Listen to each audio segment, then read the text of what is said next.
Sino nag-away? Galit lang yan sa pangit. Galit sa'yo kaya pa. Sorry.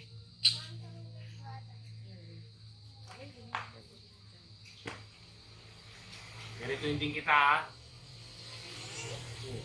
Eh paano ganun nga? Hilit lang. Ang hilot na ito. Ano yung ginagawa ko? Masakit ka naman mag-hilot eh. Okay, ba't nandito ka? Sabi ko bang punta kayo dito? Kasi hindi kami hiyang kay Mama.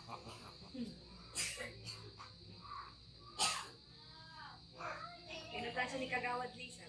Pinagdaan siya ng cake. Nakampanya doon si Kapit. Kasi babalik na si Kapit. Sususing. Sabi niya kay Papa. Carleng, huwag mo nang patakbuhin ha.